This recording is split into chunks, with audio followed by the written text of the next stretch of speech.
Hello दोस्तों, स्वागत है आपका आपके अपने इस YouTube channel PC with KP में। दोस्तों, हम लोग रसायन विज्ञान के अंतर्गत हेलोइरिन और हेलो एल्किन नामक पाठ का अध्ययन कर रहे हैं। उसमें हम लोगों ने हेलोइरिन और हेलो एल्किन का अध्ययन CX आबंध के आधार पर और हेलोजन संख्या के आधार पर कर लिया था। आज से हम लोग हेलो एल्किन के विरेचन अथवा उसके निर्माण की विधियाँ पढ़ेंगे कि हेलो एल्किन का निर्माण हम किस आधार पर करेंगे। तो सबसे पहले हम हेलो एल्किन का अध्ययन एल्कोहल के आधार पर करते हैं, बाय एल्कोहल। यहाँ पर CH3OH मिथिल एल्कोहल है। जब हम ये मिथिल एल्कोहल पर सबसे पहले HI की अपक्रिया करवाते हैं, उसके बाद HBr की अपक्रिया, उसके बाद HCl की अपक्रिया, उसके बाद हम HF की अपक्रिया करवाते हैं। जब हम यहाँ पर एल्कोहल से हम किसका निर्माण कर रहे हैं, हेलो एल्किन का। एल्कोहल पर जब हम HI की अपक्रिया करवाते हैं तो यहाँ से OH के साथ निकल कर H2O का निर्माण कर लिया और CH3I के साथ मिलकर के एक क्या बनाया, और एक क्या है, CH3I बना दिया। CH3I क्या है आपका, हेलो एल्किन। आपको बताया गया था जब एल्केन एक हाइड्रोजन को प्रतिस्थापित करके हाइड्रोजन को जोड़ देता है तो पूरी प्रक्रिया क्या कहलाता है, हेलो एल्केन। तो यहाँ पर एल्केन था, यहाँ से एक हाइड्रोजन प्रतिस्थापित हो गया, CH3 हो गया, CH4 में से एक हाइड्रोजन निकल गया, यहाँ से I आकर जुड़ गया, ये क्या हो गया, हेलो एल्केन अर्थात मिथिल आयोडाइड। यहाँ से मिथिल एल्कोहल पर HBr के हाइड्रोजन ब्रोमाइड की उपयोग करवाते हैं कांक H2SO4 की उपस्थिति में, तो OH EH के साथ मिल करके H2O का निर्माण कर दिया और Br CH3 के साथ मिलकर मिथिल ब्रोमाइड का निर्माण कर दिया। और यहाँ पर क्या है, Br क्या हेलोजन ग्रुप से है, इसलिए क्या हो गया, ये CH3Br क्या मिथिल ब्रोमाइड है या हेलो एल्केन भी है।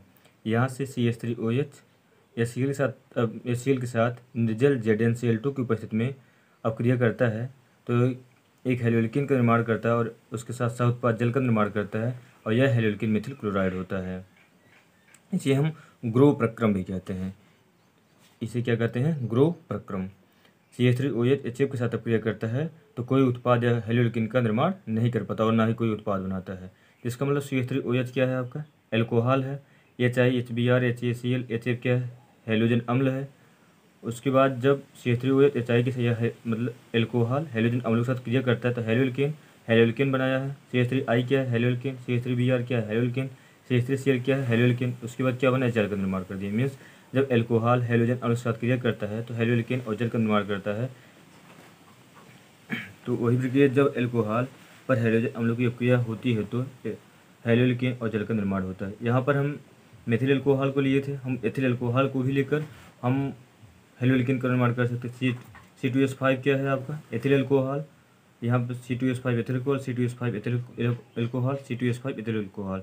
पर जब हम hydrogen iodide, hydrogen bromide, hydrogen chloride और हाइड्रोजन फ्लोराइड की उपयोग करवाते हैं तो हमें ethyl iodide, ethyl bromide, ethyl chloride का निर्माण होता है। ये सब क्या है, हेलो एल्केन है और साथ में जल का निर्माण होता है।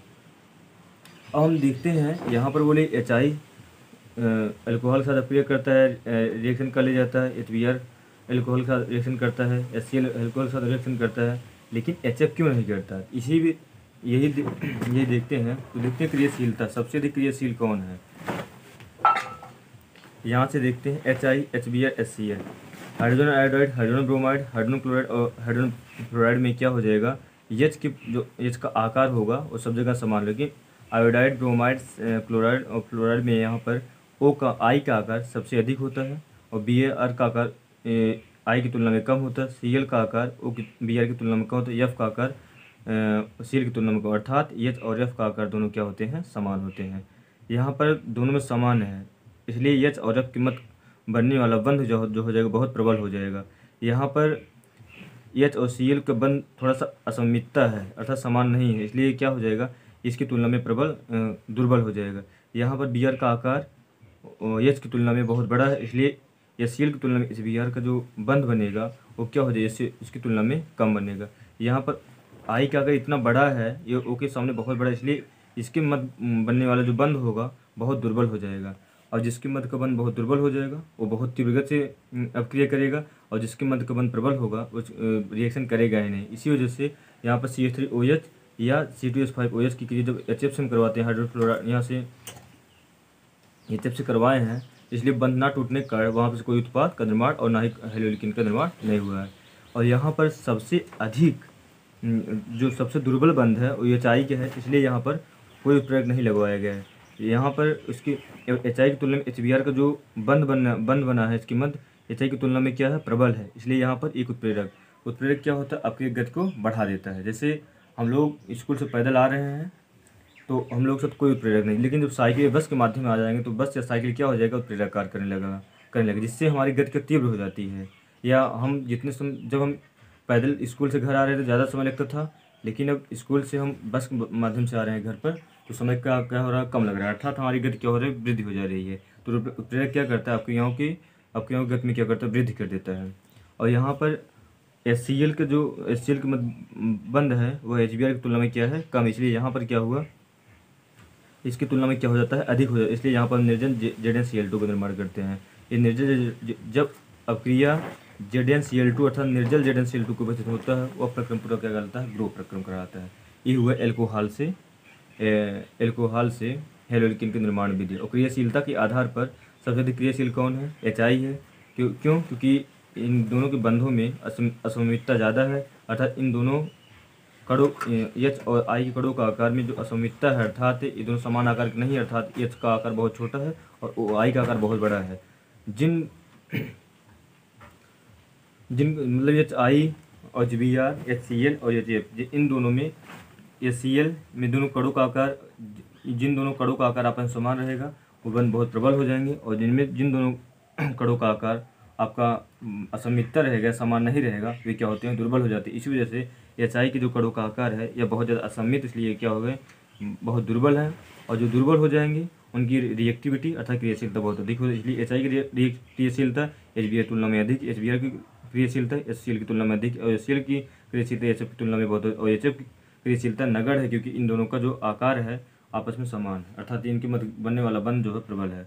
और हम जानते हैं जो क्रियाशीलता होती है वह अस्थायित्व क्या होती है, व्युत्क्रमणुपाती होती है, अर्थात जिसकी क्रियाशीलता अधिक हो जाएगी उसकी अस्थायित्व क्या हो जाएगा, कम हो जाएगा, और जिसका अस्थायित्व कम हो जाएगा उसकी क्रियाशीलता अधिक हो जाएगी। तो यहाँ से क्या हो जाएगा, हम क्रियाशीलता बराबर क्या होता है, 1/, अस्थायित्व अर्थात दोनों व्युत्क्रमणुपाती होती है, तो अस्थायित्व बराबर क्या हो जाएगा यहाँ से 1/, क्रियाशीलता।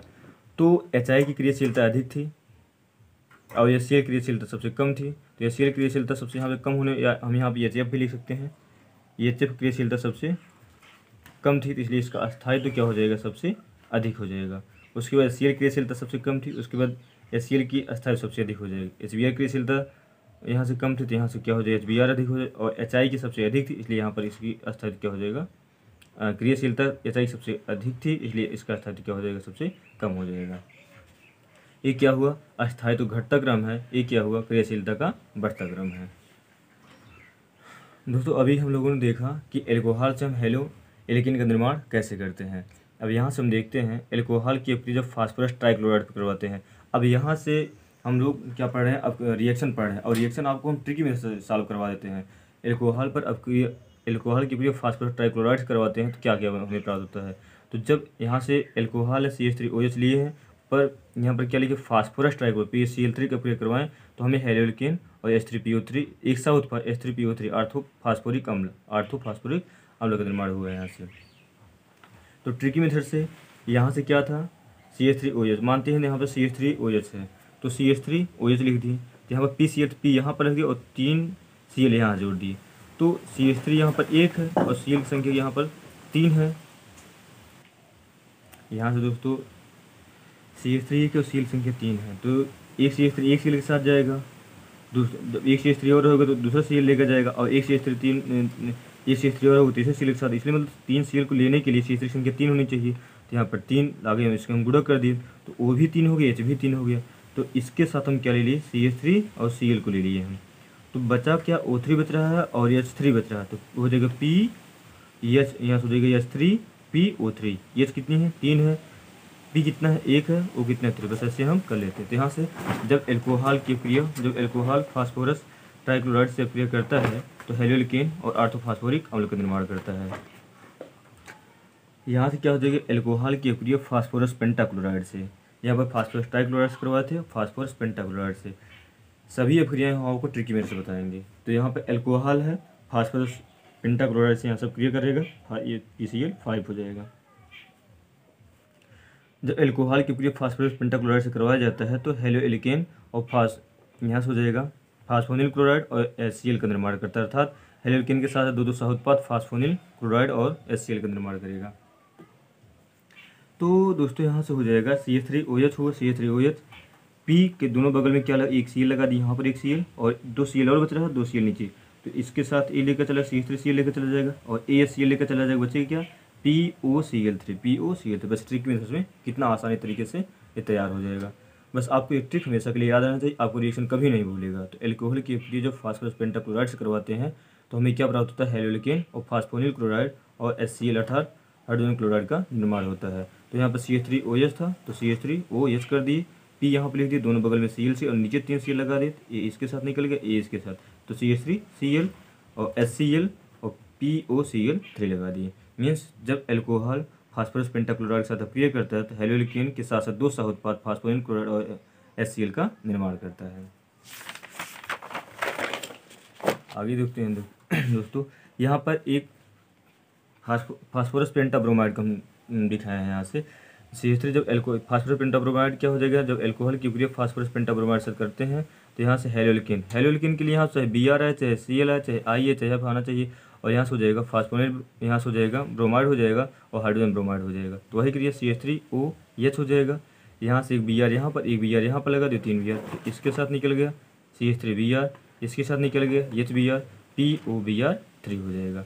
इससे क्या हो जाता है, मीन्स जब एल्कोहल की क्रिया फास्फोरस पेंटाक्लोराइड और फास्फोरस पेंटाब्रोमाइड से क्रिया करता है तो हेलोएल्केन और साथ साथ दो सह उत्पाद का निर्माण करता है। डार्जन अभिक्रिया, ये दोस्तों सबसे इम्पोर्टेंट है क्योंकि ये क्या है, नेमिंग रिएक्शन सबसे इम्पोर्टेंट है, और यही नेमिंग रिएक्शन के साथ साथ इसी विधि से हम हेलोएल्केन का निर्माण सबसे उत्तम विधि से प्राप्त करते हैं। अगर पूछा जाए सबसे उत्तम विधि से हम किसके माध्यम, किस अभिक्रिया के द्वारा हेलोएल्केन को प्राप्त कर सकते हैं, और डार्जन अभिक्रिया है, और यह नेमिंग अभिक्रिया होने की वजह से और इम्पोर्टेंट हो जाता है। डार्जन अभिक्रिया है एल्कोहल पर थायोनिल क्लोराइड की अभिक्रिया, दोनों चाहे डार्जन अभिक्रिया के हैं। अगर डार्जन अभिक्रिया कहा जाए तो इसका मतलब हो जाएगा एल्कोहल पर थायोनिल क्लोराइड अर्थात SOCl2 की अभिक्रिया। यहाँ से CH3OH जब एल्कोहल की अभिक्रिया थायोनिल क्लोराइड पिरिडीन के ऊपर करवाया जाता है तो हमें हेलोएल्केन और SO2 और HCl प्राप्त होता है। SO2 और HCl क्या दोनों गैस, इसलिए दोनों वायुमंडल चले जाते हैं, शेष बचता क्या है आपका हेलोएल्केन। तो क्या कहेंगे, डार्जन अभिक्रिया क्या है, जब एल्कोहल की अभिक्रिया थायोनिल क्लोराइड के साथ पिरिडीन के ऊपर करवाया जाता है तो हेलोएल्केन साथ ही साथ दो सह उत्पाद और भी क्या बनते हैं, गैस। यहाँ पर ट्रिक में क्या करें, CH3OH है और क्या है SOCl2, yes double bond O Cl बगल में लगा दी, यहाँ CH3Cl को लेकर निकल जाएगा, यहाँ से HCl को निकल जाएगा, ये क्या हो गया SO2। SO2 क्या हो जाएगा, गैस है, HCl भी गैस है, दोनों वायुमंडल चले जाएंगे, बचेगा CH3Cl। अर्थात डार्जन अभिक्रिया के माध्यम से हम हेलोएल्केन को सबसे उत्तम विधि से प्राप्त कर लेते हैं क्योंकि यहाँ पर SO2 और HCl3 गैस होने की वजह से वायुमंडल में चला जाता है। तो क्या कहेंगे, यह हेलोएल्केन प्राप्त करने की सबसे उत्तम विधि है क्योंकि जब एल्कोहल की अभिक्रिया थायोनिल क्लोराइड से पिरिडीन की उपस्थिति में करवाया जाता है तो हेलोएल्केन और उसके साथ सह उत्पाद प्राप्त होता है और वह सह उत्पाद गैस होने की वजह से वह वायुमंडल में चला जाता है। दोस्तों हमें उम्मीद है ये वीडियो आपको पसंद आया होगा। दोस्तों वीडियो को आप लोग पूरा का पूरा शुरू से लेकर अंत तक देखिए और जहाँ पर न समझ में आए वहाँ पर वीडियो को पॉज करके आप दोबारा भी देख सकते हैं। धन्यवाद।